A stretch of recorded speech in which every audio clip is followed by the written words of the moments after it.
sampai juga pada waktu Poros Tengah. Tetapi sekarang ini sentuhan kekuatan politiknya sudah mulai, menurut saya. Mungkin juga karena sudah mulai beliau tidak terlalu turun lagi dalam kehidupan politik.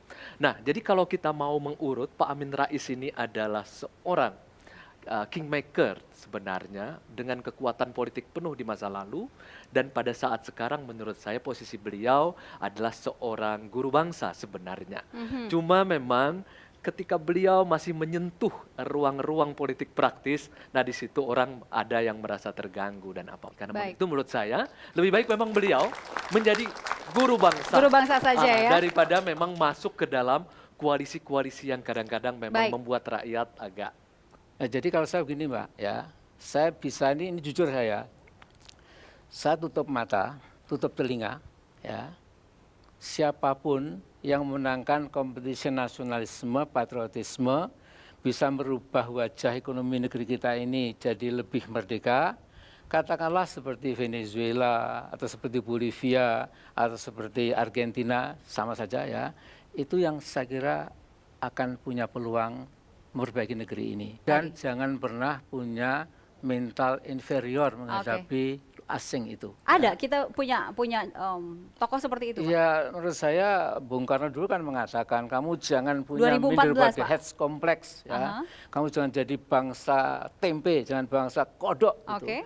Waktu Bung Karno memang marah betul, ya, karena mungkin bangsa yang besar ini untuk berdiri dari kaki sendiri itu kadang-kadang masih bisa ya sawo matang seperti kita, rambut hitam bisa hebat, yang bisa kan kulit putih, rambut mata neker apa. Dari beberapa tokoh di 2014 ini, ada nggak yang menyerupai dengan?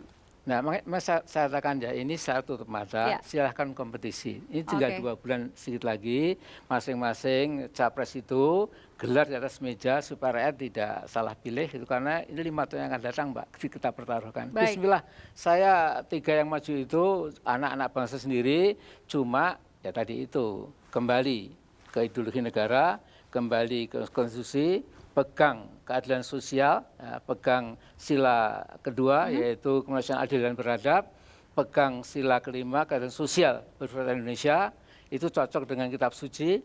Ya, siapa yang menang itu insya Allah yang akan dipilih rakyat. Baik, dan, ya.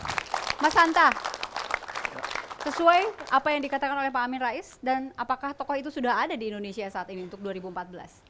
Ya, karena kita beda dengan 99 ya, karena pada saat itu bukan pemilihan secara langsung, di saat ini 185 juta pemilih yang menentukan. Ada pelajaran yang menarik menurut saya dari seorang Amin Rais adalah berani melawan arus. Dan hari ini 2014, harus kita akui begitu arus kuat mendukung Jokowi.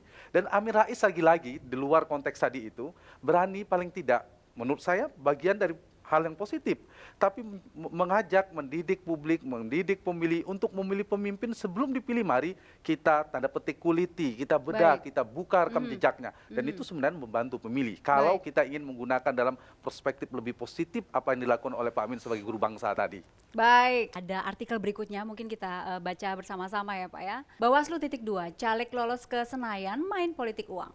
Saya mengambil kesimpulan pemilu terakhir ini yang keempat ini luar biasa. Karena apa?